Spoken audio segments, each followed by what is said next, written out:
MLA महराज मलिक को जो है वो 6 दिन जो है वो कठुआ में हो चुके हैं। और आपको बता दें, अभी तक जिस तरह से आपने देखा कि किस तरह से प्रोटेस्ट हो रहे थे, उनके बारे में जो है उनके फेवर में इंटरव्यूज़ जो है वो देखने को मिले। एडवोकेट जुल्करनैन चौधरी जी हमारे साथ मौजूद हैं। इनके द्वारा भी कई सारे इंटरव्यूज़ जो है उनके फेवर में दिए गए कि उन पे जो पीएसए लगा है वो गलत लगा है। जुल्कर सर, सबसे पहले आपका बहुत स्वागत है हमारे चैनल में। शुक्रिया शुक्रिया। जुल्कर सर, आज 6 दिन हो चुके हैं, अभी तक महराज मलिक को कोई इंसाफ नहीं मिल पाया, कोई रिप्रेजेंटेशन क्या बनी है? अगर बनी है तो क्यों नहीं आगे पेश की गई? एज पर माई इंफॉर्मेशन अभी तक यही डिसाइड नहीं हुआ कि इनके वकील इस केस में कौन होंगे। आपके व्यूवर्स को मैं बताना चाहता हूँ, ये कोई बड़ा केस नहीं है।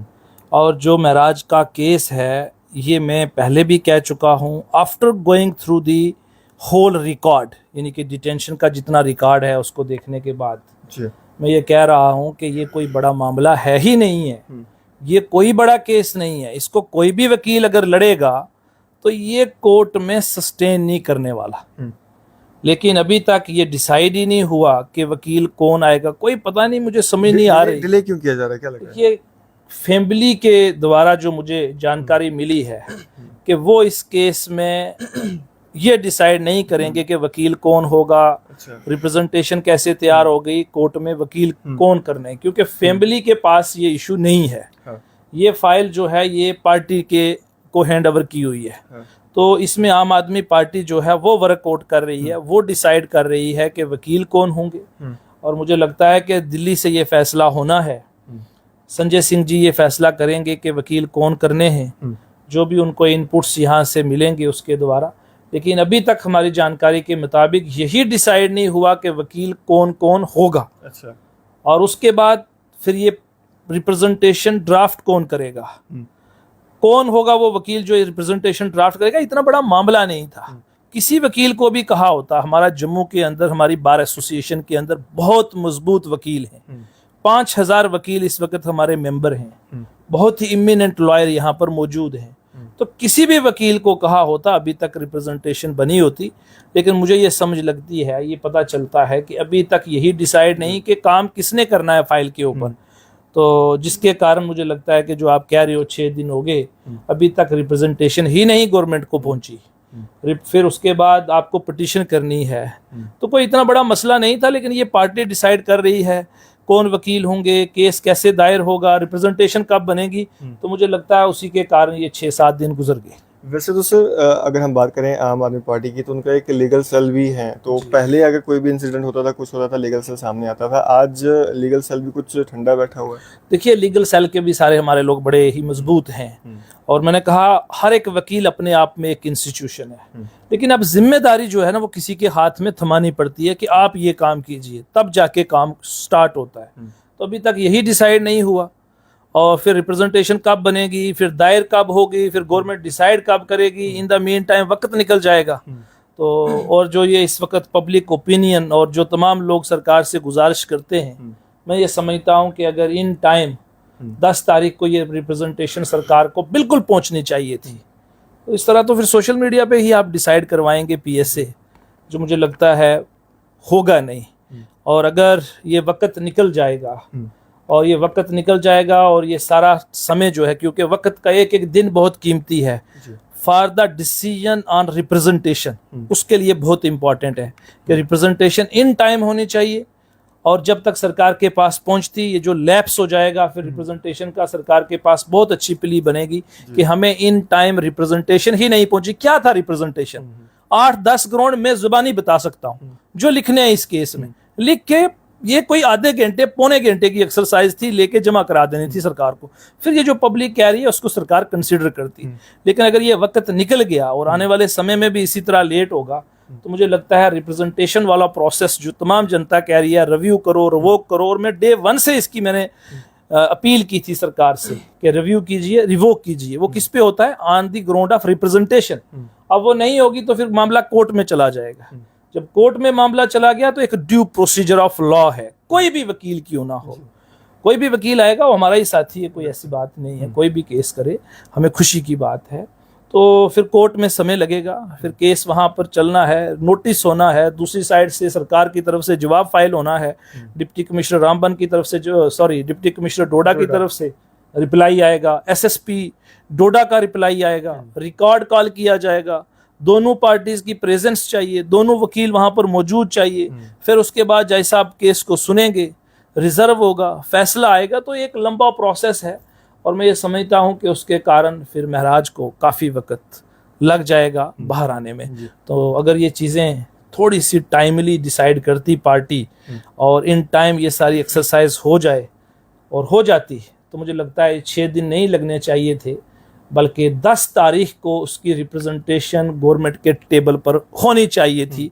और जो जिन कारणस को मैंने आपको बताया है, इसके बाद बीच में हम और ज़्यादा कुछ तो नहीं कह सकते, लेकिन मोटे तौर पे यही कहा जा सकता है कि अभी यही डिसाइड नहीं हुआ कि इस केस को कोई मैं समझ नहीं पा रहा, कोई मर्डर केस थोड़ी है, कोई ऐसा केस नहीं है जिसमें कोई बहुत बड़ी मुश्किल की बात है। सिंपल से 4-6 ग्राउंड लिखने हैं और एक से एक बढ़कर इस पिटीशन का ग्राउंड है। मैं बहुत पहले एक्सप्लेन कर चुका हूँ पीएसए का प्रोविजन एंड एवरीथिंग। हमने पब्लिक डोमेन में ग्राउंड्स गिनवाए हैं और टिप्स पे इस वक्त मुझे बड़ी खुशी है कि आज जम्मू कश्मीर के अंदर बहुत वकील इस पर बात कर रहे हैं। वो पक्ष महराज का रखते हूँ या उस तरफ से रखते हूँ, लेकिन एटलीस्ट बात हो रही है। ये है डेमोक्रेसी, ये है freedom of speech and expression. हर आदमी बात कर रहा है। मैंने कहा जैसे वकील, तो हर एक वकील अपने आप में एक इंस्टीट्यूशन है। कोई भी वकील केस लड़े, उससे क्या फर्क पड़ता है। लेकिन ये कोई बड़ा मामला या बहुत बड़ा केस नहीं है जिसमें कोई बहुत बड़े बड़े कौंसल्स की जरूरत है, बहुत बड़े बड़े वकीलों को लाने की जरूरत है। मुझे मेरी नज़र में ये केस कुछ भी नहीं है, बिल्कुल कुछ नहीं है, और ये कोर्ट में सस्टेन नहीं करेगा। अलबत्ता प्रोसीजर को जो टाइम लगता है वो कंज्यूमिंग है, क्योंकि एक प्रोसेस है। 4 हफ्ते का टाइम सरकार को देना है कि आप रिप्लाई फाइल करो, फिर रिप्लाई सरकार का 4 हफ्ते में आना भी चाहिए। रिप्लाई आएगा तो ऑन रिकॉर्ड आ जाएगा, रिकॉर्ड कॉल किया जाएगा, सुनवाई होगी, फैसला हो जाएगा। लेकिन ऑलमोस्ट टाइम लगता है। बिल्कुल सर, एमएलए महराज मलिक के ऊपर पीएसए लगने के बाद जो हालात सामने आए, जिस तरह से डोडा में जो है प्रोटेस्ट काफ़ी सारे देखने को मिले। आपने देखा कि नदी में जो है एक एरिया में, वहाँ पे लोगों के द्वारा जो है वो पुलिस पे पत्थर भी बरसाए गए। जो हालात बने उसके बाद इसको ट्रेसर लगानी पड़ी, इंटरनेट सुविधा बंद करनी पड़ी। किस तरह देखते हैं? देखिए, ऐसा होना नहीं चाहिए था। Very unfortunate. एक सिटिंग रिप्रेजेंटेटिव के ऊपर आपने पीएसए नहीं लगाना चाहिए था। काफ़ी और प्रोविजन में पर्चा भी लग गया और भी कार्रवाई हुई, तो ये वक्त नहीं था उसके ऊपर पीएसए लगाने का। बहुत सारे साथी कह रहे हैं नहीं पीएसए इसलिए नहीं लगाया गया कि डिप्टी कमिश्नर को गाली गलौज दी, अब्यूजिव लैंग्वेज का इस्तेमाल किया, लेकिन ये सारा रिकॉर्ड सरकार के पास पहले से मौजूद था। तो उस वक्त क्यों नहीं पीएसए लगाया? पहले लगा देना चाहिए था। आपको अगर इससे आपत्ति थी तो आपने क्यों नहीं ये जो वीडियो दिखा रहे हैं कि इसने फलां को फॉलो किया हुआ है, फलां को फॉलो किया, हम तो नाम भी नहीं लेते, लेकिन मैं ये कहता हूं कि भाई उस वक्त वो रिकॉर्ड आपके पास था, आपने इलेक्शन कमीशन ने उसका फॉर्म कैसे एक्सेप्ट किया और उस वक्त क्यों नहीं पीएसए लगाया? आज क्या कैटेगोरिकल बात है कि सामने जो अभी इंसिडेंट है लेटेस्ट, उसको कंसिडरेशन में रखते हुए किया। और जहां तक इंटरनेट की सर्विसेज को वहां पर इस वक्त तक बहाल नहीं किया, totally abuse of process of law है। जैसे हम कहते हैं अब्यूज किया है, इनकी अपनी पावर का मिसयूज करके डिप्टी कमिश्नर ने ऑर्डर पास किया डिटेंशन का। इसी तरह हम कहते हैं ये भी मिसयूज ऑफ पावर है कि आपने लोगों को सूचना के अधिकार से इस वक्त तक वहां पर बहाल नहीं की। अनुराधा बसीम जी का केस है वर्सेस यूनियन ऑफ इंडिया में। गवर्नमेंट ऑफ इंडिया ने, सुप्रीम कोर्ट ने गाइडलाइंस फ्रेम की हुई हैं कि अगर आप इंटरनेट सर्विसेज को सस्पेंड भी करते हो तो आपको उस ऑर्डर को पब्लिक डोमेन में लाना। एक तो वो ऑर्डर नहीं है, टाइम टू टाइम सस्पेंशन की वजूहात बतानी है। तो टोटली मैं कहूँगा कि लॉलेसनेस है, कानून को फॉलो नहीं किया जा रहा। सुप्रीम कोर्ट की जजमेंट्स को अगर फॉलो नहीं करेंगे तो आप अंदाज़ा लगा सकते हैं कि लोग किस तरफ बढ़ेंगे, लोग किस पर विश्वास करेंगे। तो जहाँ तक ताल्लुक़ है कि लोग सामने आए, लोगों ने अपनी बात की।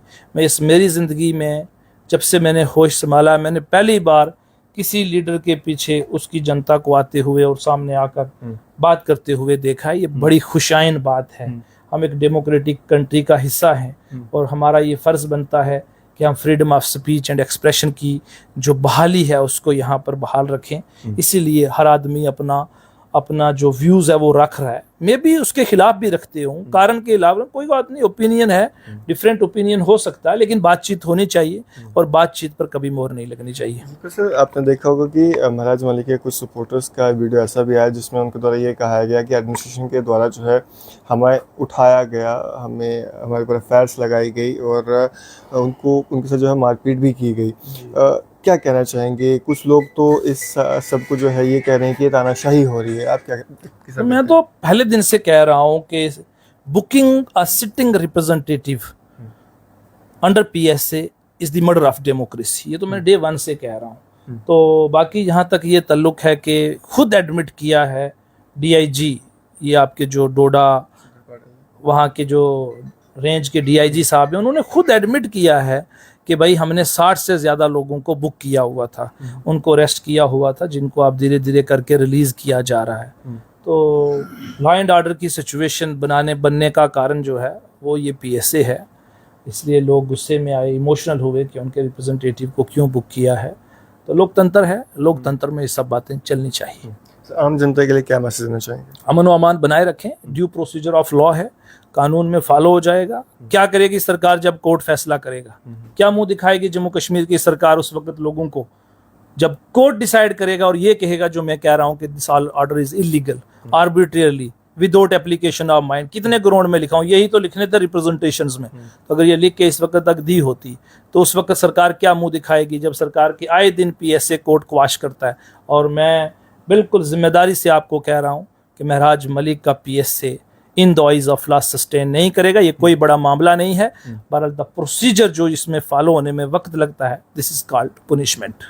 बहुत शुक्रिया हमसे बातचीत करने के लिए। शुक्रिया, बहुत बहुत शुक्रिया। एडवोकेट जुल्कर नैन चौधरी जी हमारे साथ बातचीत कर रहे थे। आप लोग अपनी क्या राय रखते हैं कमेंट सेक्शन में जरूर दीजिएगा और इस तरह के अपडेट्स के लिए जो है हमें देखते रहें fresh chamber of India news.